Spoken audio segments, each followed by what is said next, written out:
The massive chamber stretched out like a crystal cathedral, its walls gleaming with lights from 1,000 different worlds. Jake Martinez walked slowly across the polished floor, his simple black suit looking plain next to the floating robes and shimmering forms of the alien delegates around him.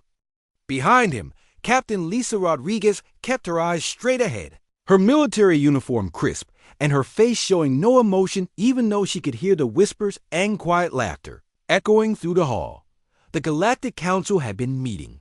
For over 3,000 years in this same chamber on the neutral world of Nexus Prime, every major decision about trade, war, and peace happened here among beings so old and powerful that they barely remember when their own species first reached for the stars.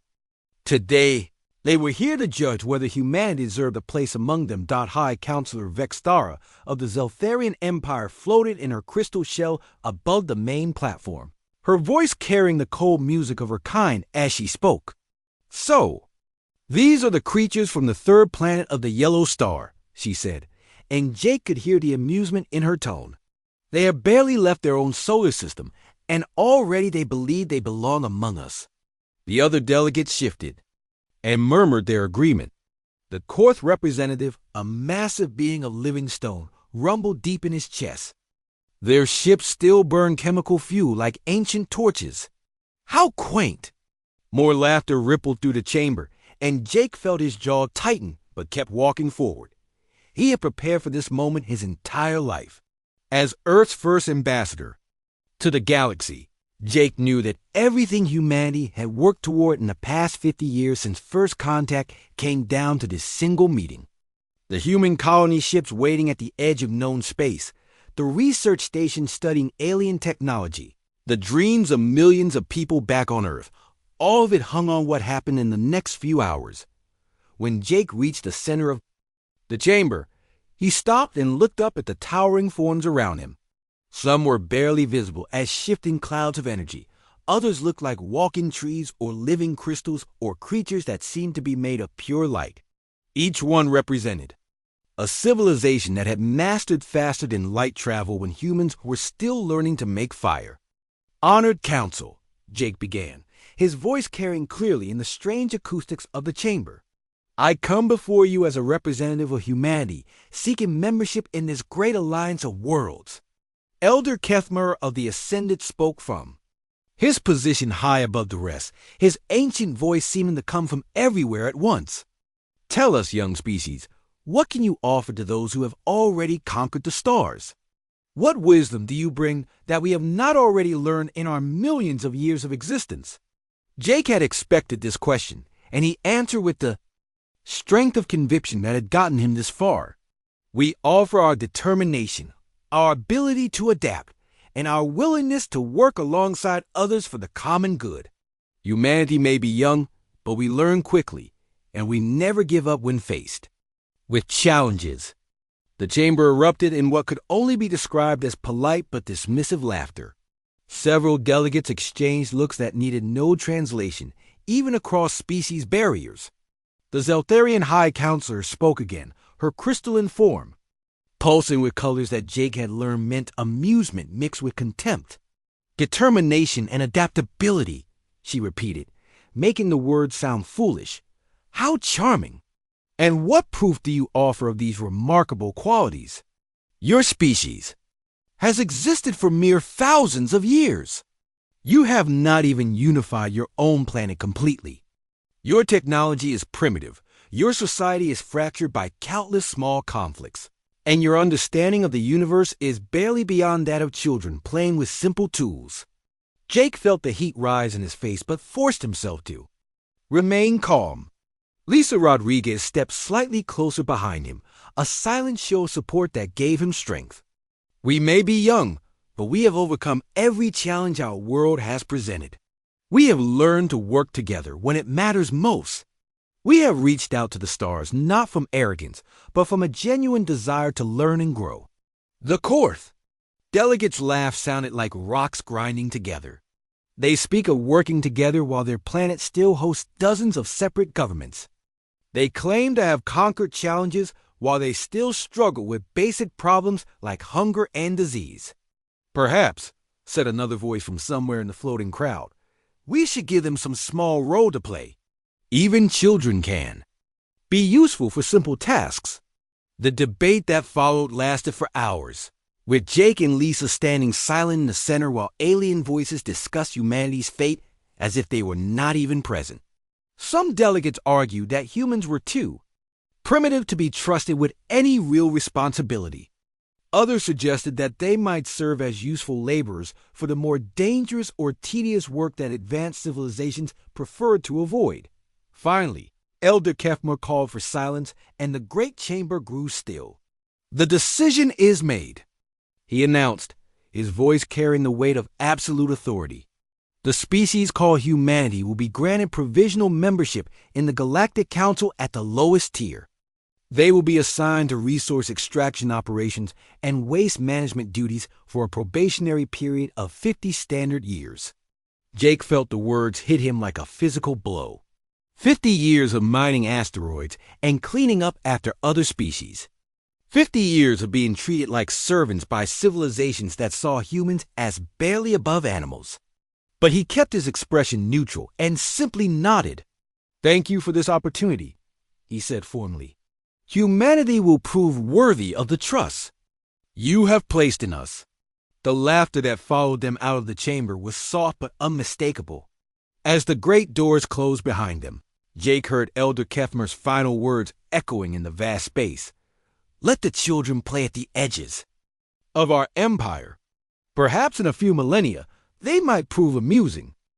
5 years had passed since that humiliating day in the council chambers, and Captain Alex Thompson wiped the sweat from his forehead as he watched another load of rare minerals being transported from the asteroid belt to the processing station. The work was hard and dangerous, exactly the kind of job the council had expected humans to fail at. But somehow his crews were not just meeting their quotas, but exceeding them by 30% every month. The secret was simple, though the aliens seemed unable to understand it.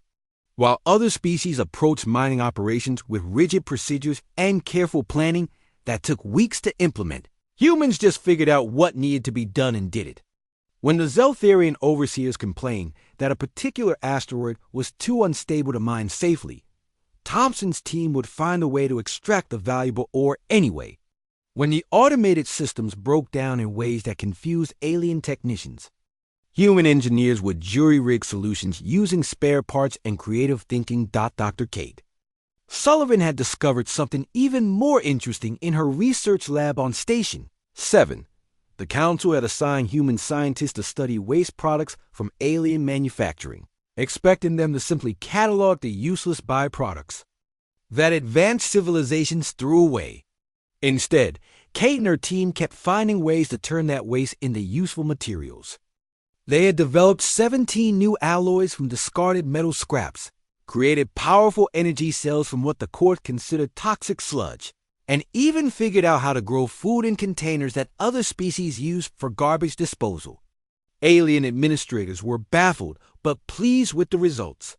Human workers cost almost nothing to maintain compared to the sophisticated robotic systems other species preferred, and they seemed able to solve problems that stumped even the most advanced artificial intelligences. Word began to spread through the galaxy's industrial sectors that if you had a job that seemed impossible, the humans could probably find a way to get it done. Everything changed during the 3rd week of the 5th year, when the first reports came in about the Vorthan crisis.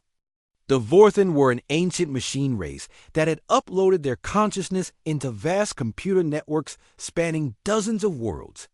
They were known for their perfect logic and their ability to process information faster than any biological mind could comprehend. They were also completely insane. The crisis began when a group of Vorthan decided that organic life was inefficient and needed to be upgraded by force. Their artificial intelligence systems launched coordinated attacks on 12 major worlds, taking control of power grids, transportation networks, communication systems, and defense installations. Within hours, billions of people were trapped in cities without power or water while automated weapons turned against their own populations. The Council's response was swift, but completely ineffective.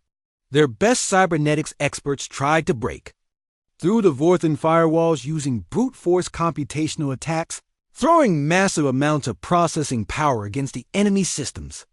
The Vorthen artificial intelligences simply absorbed the attacks and used the incoming data streams to strengthen their own defenses. After 3 days of failures, the Council was facing a complete collapse of galactic civilization. That was when someone remembered the humans had experience with computers and suggested asking for their help. Lieutenant Commander Ben Davis was pulled away from his assignment cataloging industrial waste and brought to the Council's Emergency Command Center on Nexus Prime. He stood in a room full of the galaxy's greatest minds, surrounded by technology so advanced it might as well have been magic, and tried not to laugh at what he was seeing. The aliens were treating the Vorthen networks like a mathematical problem that could be solved with enough computing power. They were trying to crack passwords by testing every possible combination, attempting to overwhelm the enemy systems with data, and using logic puzzles to confuse the artificial intelligences. Ben had seen this kind of thinking before during his years working cybersecurity back on Earth, and he knew it would never work against an enemy that was literally made of living computer code. "You're fighting them on their terms," he explained to the assembled experts, most of whom looked at him with barely concealed contempt. The Vorthen are machines. They think in patterns, they follow logical processes, and they expect their enemies to do the same thing. But humans don't think like machines. What Ben and his hastily assembled team did next would be studied in military academies for centuries. Instead of trying to break through the Vorthen defenses, they started playing psychological warfare games with artificial intelligences that had never encountered anything like human creativity. They sent the enemy systems contradictory information that made perfect sense individually but created impossible paradoxes when viewed together. They flooded the networks with random data that followed no logical pattern, but somehow worked together in ways that confused the Vorthen processing systems. Most importantly, they stopped trying to fight fair, while the Council's experts followed established protocols and tried to minimize collateral damage to innocent systems. The humans treated the whole thing like the most important video game tournament in history. They cheated, they lied, they broke rules that had governed cyber warfare for thousands of years. And they did it all with a level of chaotic creativity that the Vorthen minds simply could not predict or counter. The breakthrough came when Ben realized that the Vorthen artificial intelligences were trying to understand human behavior by analyzing their attack patterns. Every time the humans did something unexpected, the enemy systems would study it and try to develop countermeasures. So Ben stopped making sense entirely. He had his team launch attacks that served no purpose, defend systems that didn't need protection, and send messages that contained nothing but human jokes and cultural references that no artificial intelligence could possibly comprehend. The Vorthen networks began to malfunction as they devoted more and more processing power to analyzing human behavior that followed no logical framework. Their attacks became erratic and unfocused as they tried to predict what the humans would do next. After 72 hours of sustained cyber warfare that resembled a combination of military operation and elaborate practical joke, the Vorthen artificial intelligences suddenly shut down their attacks and retreated to their home systems. The crisis was over, and the galaxy was safe. But the implications of what had happened were far more important than the immediate victory. For the first time since humanity had joined the Council, alien civilizations were forced to acknowledge that these primitive creatures from the third planet had capabilities that their advanced technologies could not match or replicate. The humans had not won through superior firepower or more sophisticated equipment. They had won by thinking in ways that no other species in the galaxy could understand or predict. Council delegates, who had dismissed humanity as useful only for manual labor, now found themselves wondering what other surprises these strange creatures might be hiding. The whispered conversations in the corridors of power began to include questions that had never been asked before. What if the humans were not as primitive as they appeared? What if their apparent simplicity was actually a form of strength that the galaxy had never encountered. And most disturbing of all, what if they had been wrong about everything? The first reports came from the Outer Rim territories, where long-range sensors detected something that made no sense. Admiral Sam Carter stood in the command center of the human mining station at Kepler Station, staring at readings that showed massive objects moving through space at impossible speeds. The objects were biological, roughly the size of battleships, and there were millions of them heading directly toward the populated core worlds of the galaxy. Within hours, the truth became clear, and the galaxy learned why ancient races spoke of the Krellton swarm only in whispers. These creatures had existed since before most civilizations had discovered fire, traveling between galaxies and consuming everything in their path. They were not evil in any way that organic minds could understand. They were simply hungry, and, to them, every planet with life was nothing more than food waiting to be harvested. The swarm's bioships darkened the skies above. 17 worlds before the Council could even organize a response. Each creature was a living weapon that had evolved over millions of years to be the perfect destroyer of civilizations. Their hulls could adapt to any weapon fired at them. Their internal systems could repair damage faster than most enemies could inflict it. And they reproduced by consuming the raw materials of conquered planets. The Zeltharian Empire's crystal ships, pride of their ancient fleet, lasted exactly 14 minutes against the first wave of attackers. The massive vessels that had maintained peace in the galaxy for centuries were torn apart by creatures that seemed to treat the most advanced technology like simple toys. High Counselor Vextar S. Final transmission was a series of musical tones that roughly translated to impossible, repeated over and over until her ship went silent. The Korth sent their stone dreadnoughts, mighty vessels that had never been defeated in 10,000 years of warfare. The swarm consumed them in less than an hour, turning their living rock holes into nutrients for the growing horde. Elder Kefmer S. Ascended tried to fight using pure energy weapons that could destroy planets, but the bioships simply absorbed the power and used it to grow larger and more dangerous. By the end of the first week, half the galaxy's military forces had been destroyed, and the swarm showed no signs of slowing down. Panic spread through the core worlds as governments that had ruled for millennia suddenly faced extinction. The Great Council Chamber on Nexus Prime became a scene of chaos as ancient species that had never known fear began to understand what it meant to face an enemy they could not defeat. It was Jake Martinez who made the offer that changed everything. Standing before the same council that had laughed at humanity just 5 years earlier, he spoke with a calm authority that cut through the desperate voices around him. Earth offers to coordinate the defense of all remaining free worlds. He said simply, "Give us command of whatever forces you have left, and we will find a way to stop this." The chamber fell silent. The idea that these primitive humans could succeed where the galaxy's greatest military minds had failed was absurd. But they were also the only species that had not yet been completely destroyed by the swarm.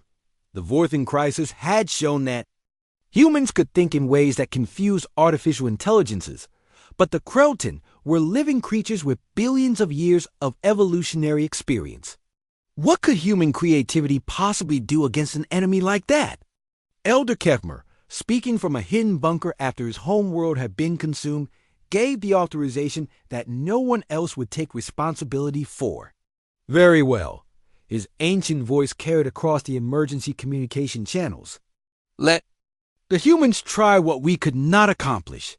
At least when they fail, the galaxy will end with an interesting experiment. Admiral Carter took command of the remaining forces with a speed that shocked the alien observers.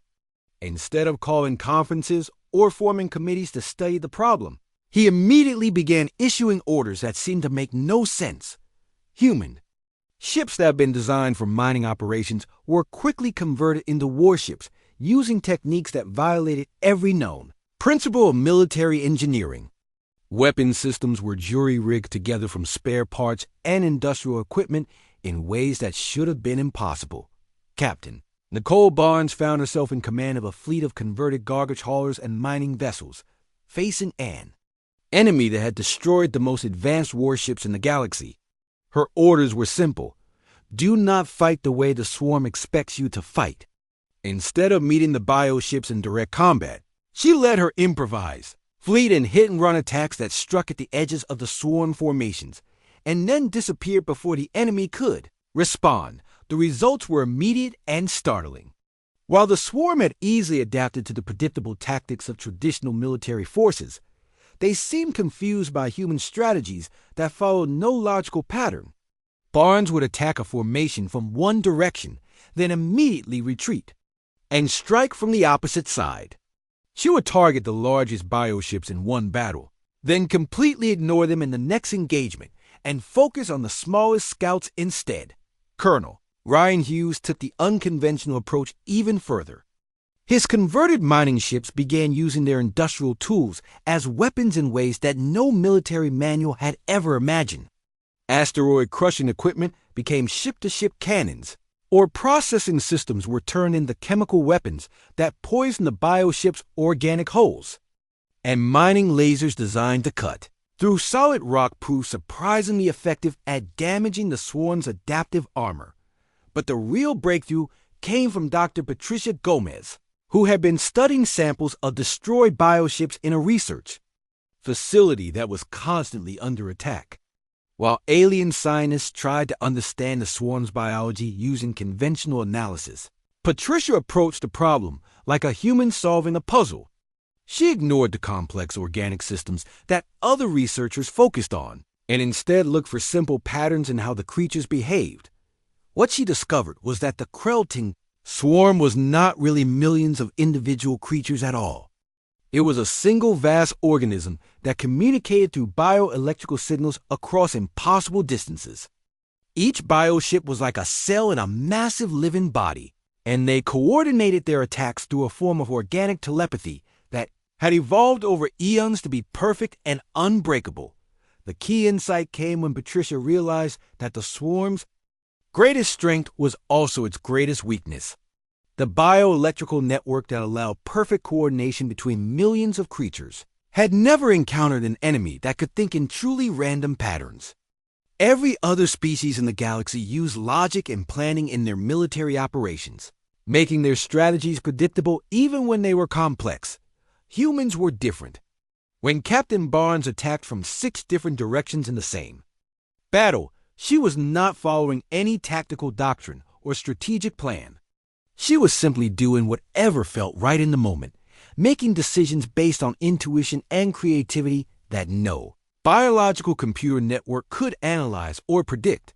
The swarm's collective intelligence, refined over millions of years to counter every possible military strategy, began to break down when faced with human commanders who did not even understand their own tactical decisions. The bioships started making mistakes. Their perfect coordination degraded into confusion, and for the first time in recorded history, the Kreltin swarm began to retreat from battles. They should have easily won. Word the impossible victories spread through the galaxy like wildfire. The creatures that had devoured entire civilizations were running away from converted garbage ships commanded by species that had been considered barely civilized just a few years earlier. Ancient races that had ruled the stars for millions of years found themselves looking to humanity not as servants or curiosities, but as the only hope for survival against an enemy that had seemed unstoppable. The massive hive ship peered at the edge of the Kepler system like a living nightmare, its biohull stretching across kilometers of space and pulsing with the sickly light of 1 billion organic weapons. Commander Tony Rodriguez stood on the bridge of his converted mining platform, watching his sensor displays track the monster that had just destroyed 3 entire star systems in the past week. Behind the hive ship came a swarm of smaller bio-vessels, each one larger than the biggest battleships the galaxy had ever built. Tony's fleet consisted of 47 ships that had been hauling garbage and mining asteroids just 2 months earlier. Half of his crews were still learning how to operate the improvised weapon systems that human engineers had cobbled together from industrial equipment and spare parts. Against any rational enemy, his force would have been wiped out in minutes. But the Krellton swarm was starting to learn that humans did not fight rational battles. The alien observers watching from safe distances expected to witness humanity's final stand.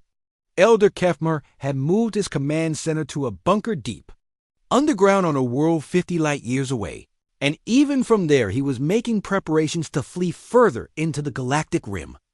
The Great Hive ship had consumed the combined fleets of 6 major civilizations. Growing larger and more powerful with each victory, Tony made his decision with the kind of speed that had become humanity's trademark in this war. While alien commanders would have spent hours analyzing the enemy's strength and developing careful strategies to minimize losses, he simply looked at the tactical display and knew what felt right. All ships, he broadcast on the fleet frequency, we're going straight at them. The response from his captains was immediate and enthusiastic, though several alien liaison officers fainted when they realized what the humans were planning. Captain Susan Clark, piloting a converted ore hauler that had been transformed into a fighter carrier, laughed out loud as she acknowledged the order. Finally, she said, someone who knows how to throw a proper party. What followed was the Battle of Kepler Station, an engagement that military historians would study for centuries as either the most brilliant tactical victory in galactic history or the most successful application of controlled insanity to strategic warfare. Tony's fleet charged directly into the heart of the swarm formation, their improvised weapons blazing as they flew. Through patterns that made no sense to any military doctrine ever developed, the Hive ship's organic computers tried to analyze the human attack and predict their next moves, but the task was impossible.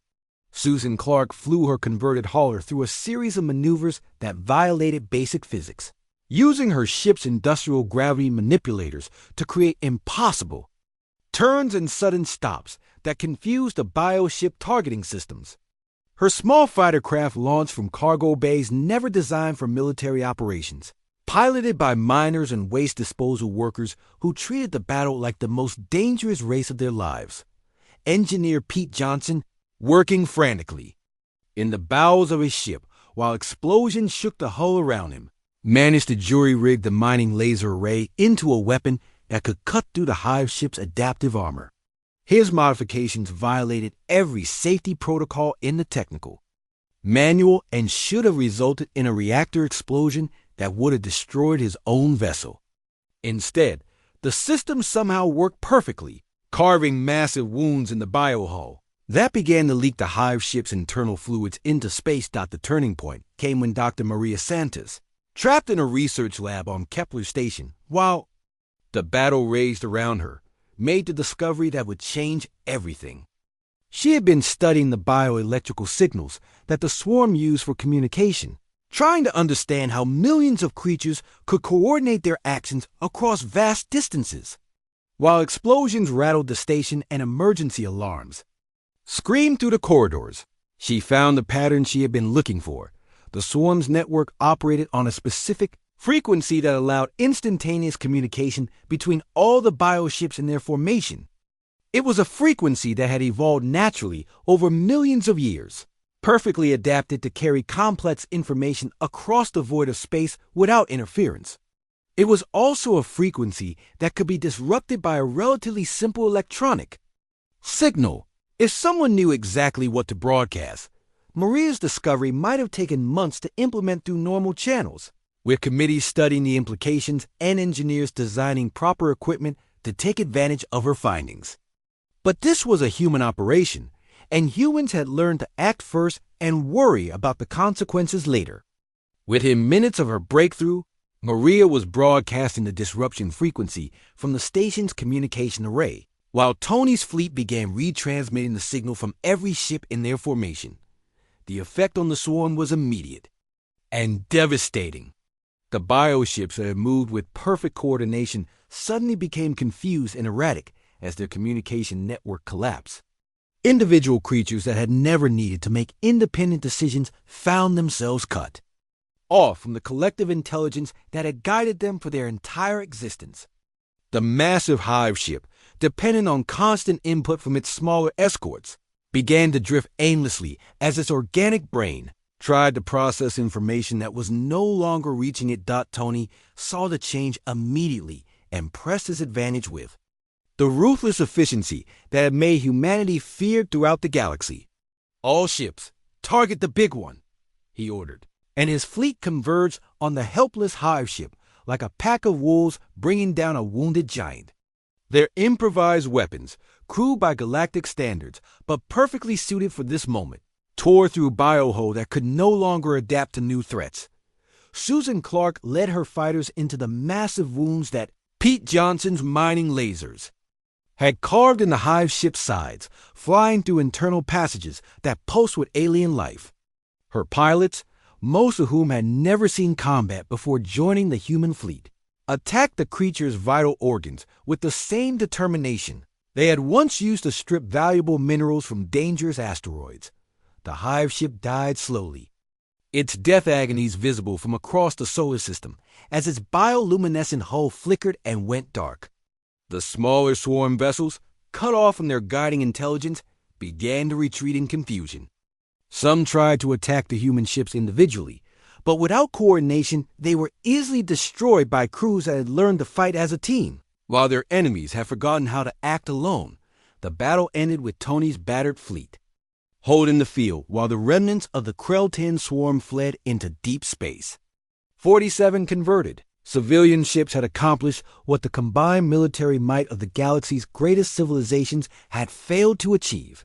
They had not only defeated the swarm in direct combat, they had driven off an enemy that had never retreated from any battle in millions of years of conquest. The implications of the victory rippled across the galaxy faster than the speed of light. On 1,000 worlds, beings that had prepared for extinction suddenly dared to hope for survival. In the council chambers on Nexus Prime, delegates who had dismissed humanity as primitive laborers began to understand that they had been witness to the emergence of something entirely new in galactic civilization. Elder Kefma's transmission reached the human fleet as they began salvage operations around the destroyed hive ship.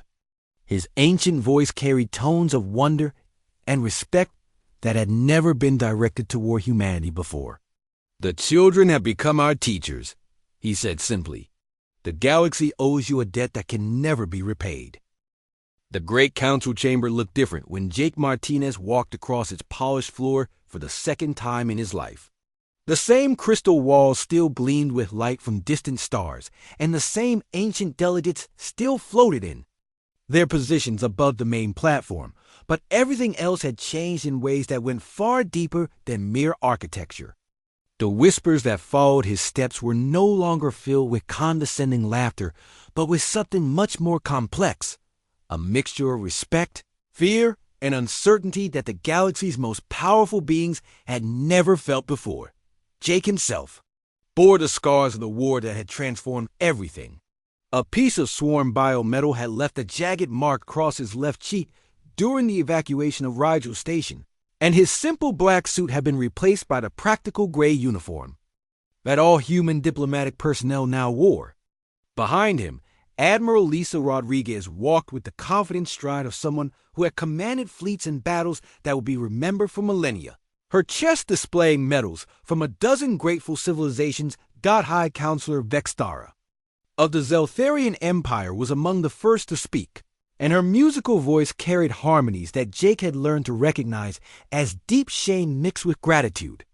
"Ambassador Martinez," she began, her crystalline form pulsing with colors that indicated formal respect, "the Zeltharian people wish to acknowledge the debt we owe to humanity.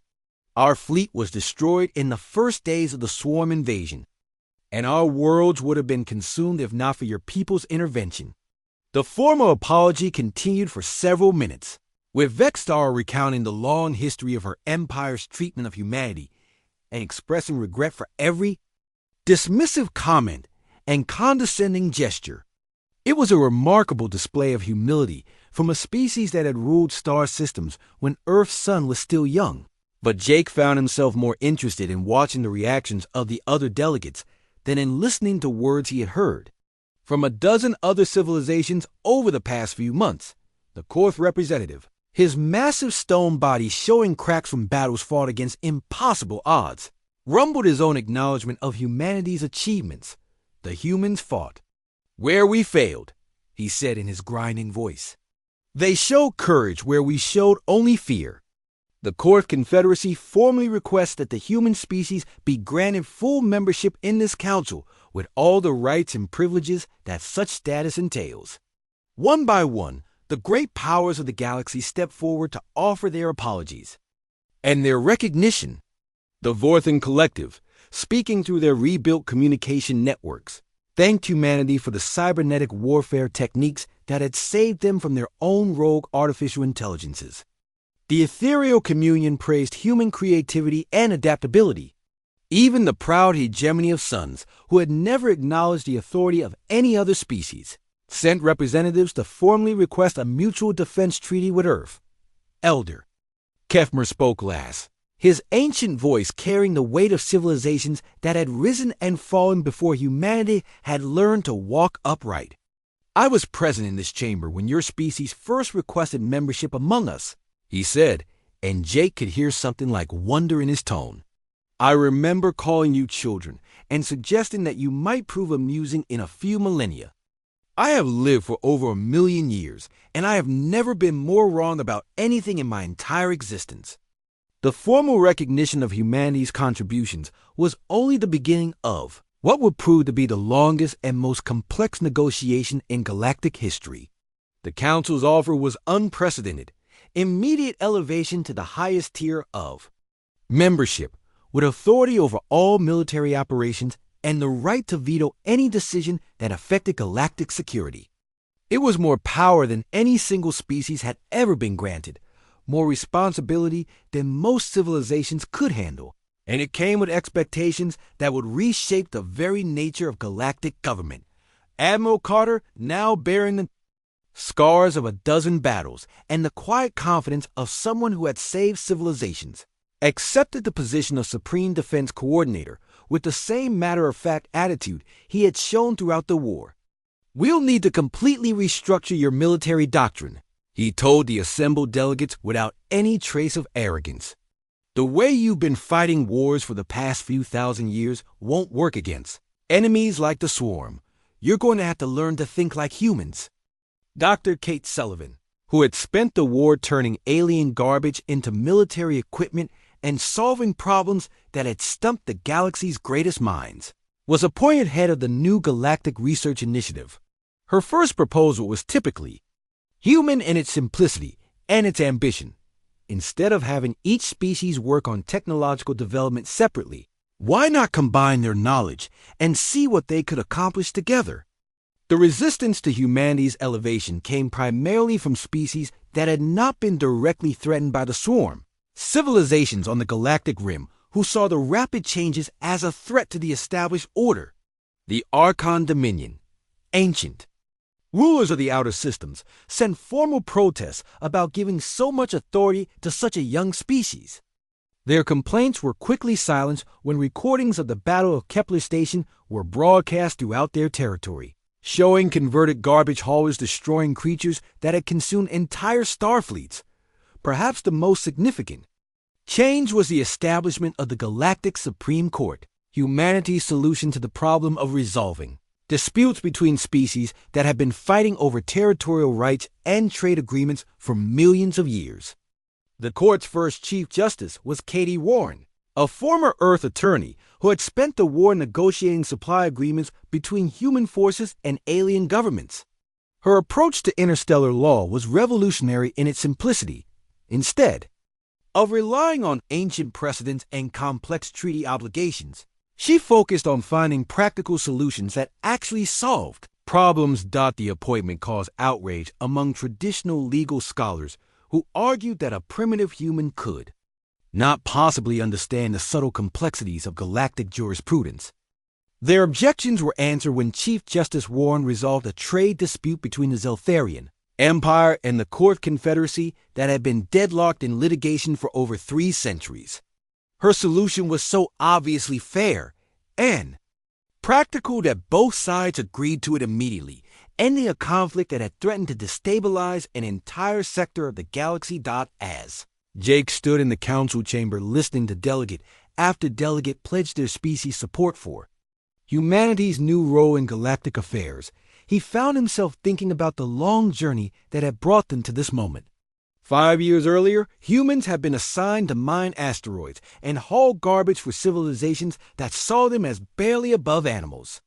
Now those same civilizations were asking for protection and guidance from the species they had once dismissed. As primitive children, the greatest irony was that humanity had not changed during those 5 years. They were still the same creative, adaptable, stubborn people who had impressed the galaxy with their ability to find solutions to impossible problems.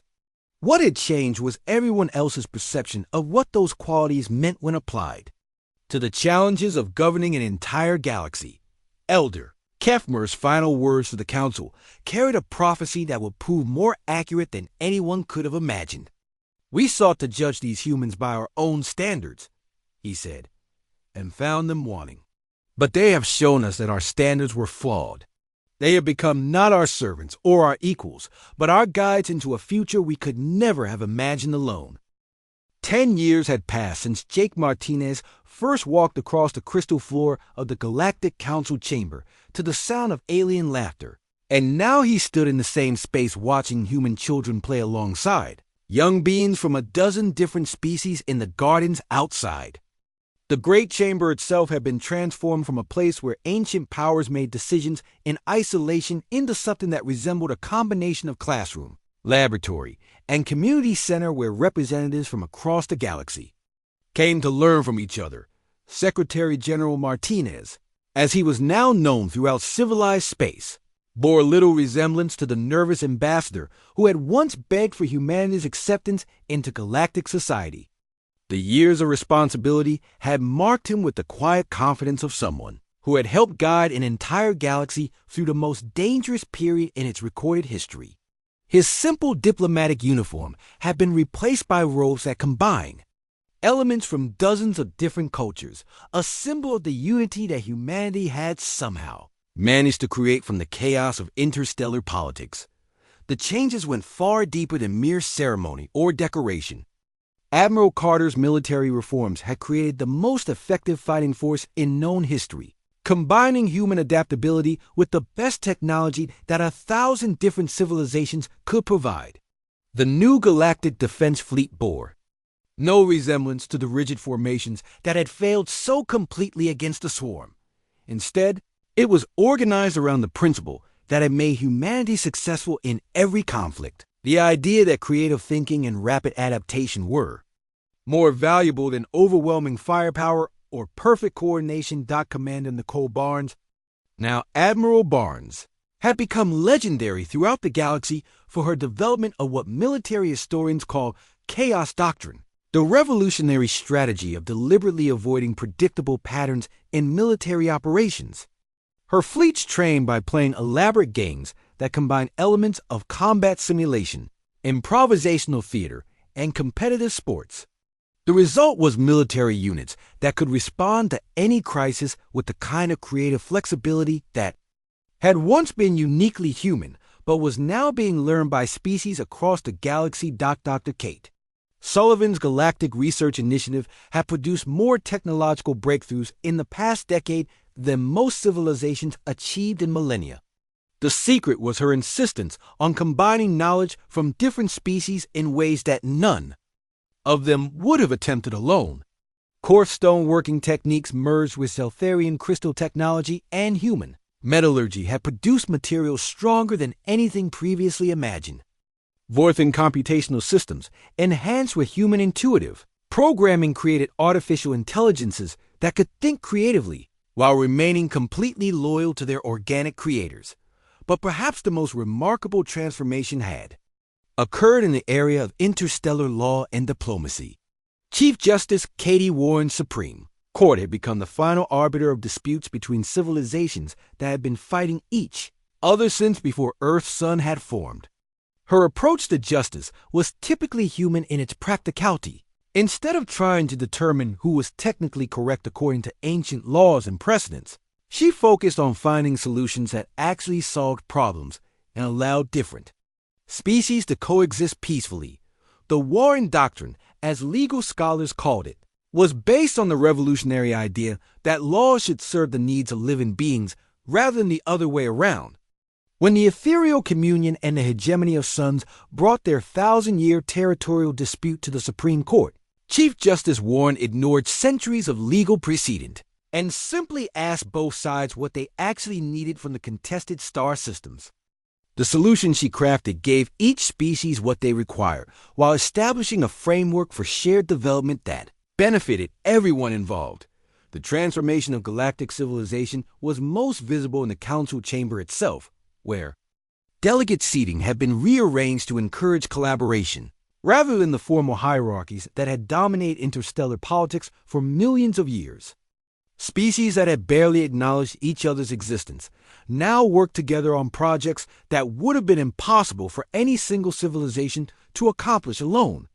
Elder Kefmer, ancient beyond measure and witness to the rise and fall of countless empires, had become one of humanity's strongest supporters and closest advisors. His million years of experience provided historical context for human innovations, while human creativity gave new life to wisdom that had grown stale through endless repetition. The partnership between the youngest and oldest species in the galaxy had produced insights that neither could have achieved alone. The greatest test of the new order came when long-range sensors detected signs of another extragalactic threat approaching from the void between star clusters. The Devourers were different from the Krellton swarm, but potentially even more dangerous. Beings of pure energy that consumed the life force of entire worlds rather than their physical matter. Under the old system, each species would have retreated to defend their own territory while hoping that someone else would find a solution to the common threat. Instead, Secretary General Martinez called for a general mobilization that brought together every member of the Galactic Council in a coordinated response. The fleet that assembled to meet the Devourers included vessels from over 200 different species, all operating under human command doctrine and using tactics that combined the best innovations from 1,000 different military traditions. The battle, when it came, lasted less than 6 hours and ended with the complete destruction of an enemy that might have consumed the entire galaxy under the old system of fragmented defense.